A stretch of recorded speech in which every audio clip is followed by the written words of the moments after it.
plays bishop to c4. White continues the right way, again developing a next piece, the bishop, controlling a center square on d5, as well as it prepares the next step, another principle to put the king in safety by castling on the next move. Black plays b6.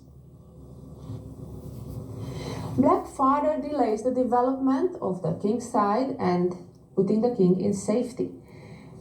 It's another error.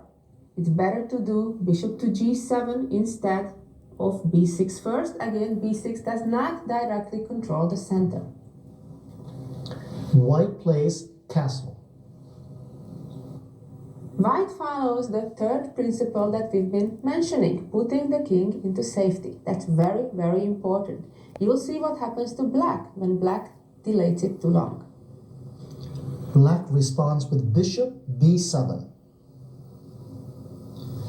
That's not a bad move for a change. The bishop develops and controls two center squares, attacks the pawn on e4, as well as controls the d5 center square. White responds with knight to c3.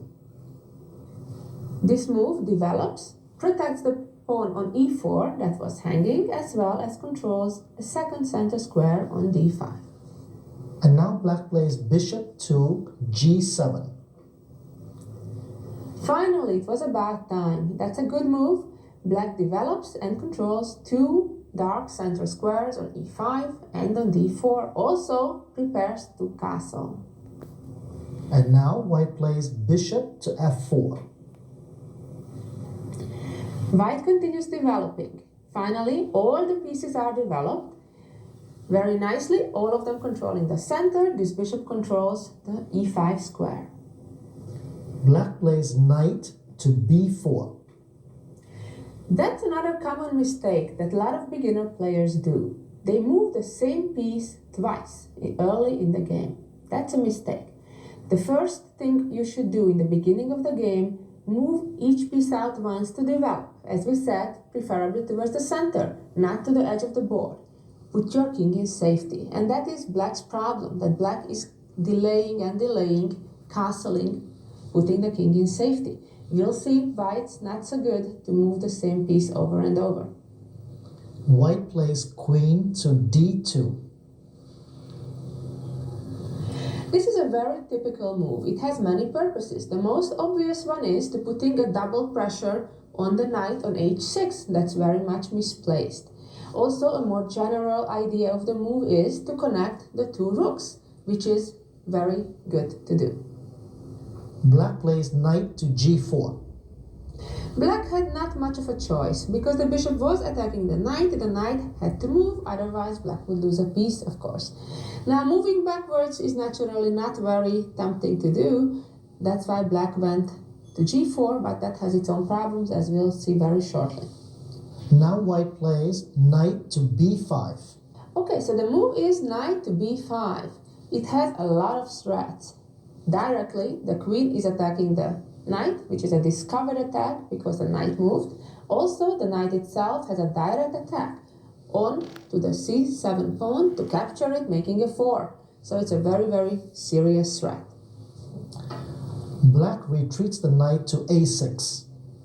The only way black could defend both the knight as well as the threat of knight c7, forking the rook and the king, was to retreat the knight to a6. That's a sad thing. That's already the third move with the same piece early in the game. That's very, very bad. And now white pushes the pawn to e5. Now it's time to gain space. Also, it's a move that takes away some crucial squares. It takes away the f6 square from this knight to retreat. Now this knight is getting into trouble. If you look closely, it has no place to go. Therefore, white has now a direct threat to trap that knight by simply attacking it next move. Black responds with h5. h5 is an awkward looking move, but the purpose is to at least make the h6 square safe for the knight by the protection of both the rook and the bishop. Without making that move, after h3, the knight retreating on h6 would be lost. So that is the purpose of the move of h5. White continues with knight to g5. White plays very aggressively again, putting a new threat on the other side, on f7. Now there is a very serious threat of either knight taking, making a fork on the queen and the rook, just like we did before on the other side, or bishop taking on f7 also with a decisive attack. Black plays knight to h6. Black retreats the knight to protect the f7 square. White continues with queen to d3. Queen to d3 improves the position further and it creates a tactical threat. One very important thing we need to remember, that when we have a lot of positional advantages, little strategical advantages, you eventually reach a point where you need to involve tactics, cash-in time, to translate, to transform the small advantages into actual material advantage or checkmate. Now in this case the threat is to actually sacrifice the knight on f7, and when black would recapture, then the queen would take on g6, having a dual threat on the knight and the bishop all at once, gaining at least 2 pawns and still maintaining the attack. Let's go back now to the position after queen d3 when it's black's turn. Black finally castles. Black did castle here, but it unfortunately causes another problem. White immediately played queen.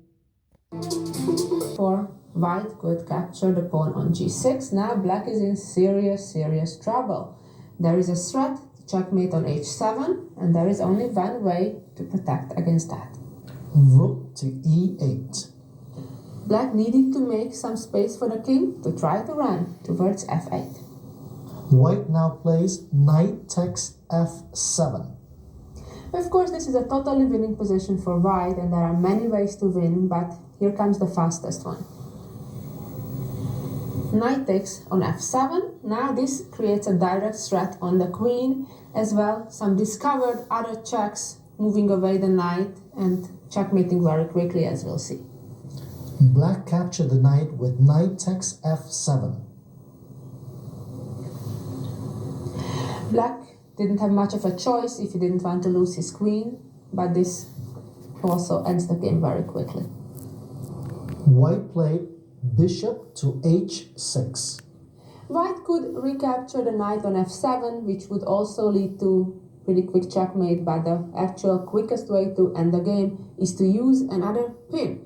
The fact that the bishop is pinned on g7, it cannot move away, it cannot capture the bishop, and neither can the knight. They are both pinned from the white pieces, and black cannot prevent the checkmate of next move, queen takes g7.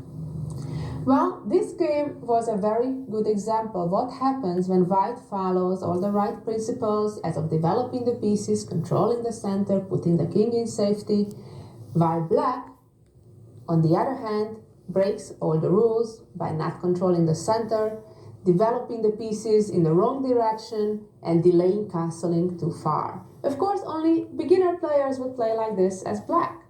However, it's very important to know how to take advantage of these errors, and that's what we were trying to show in this game.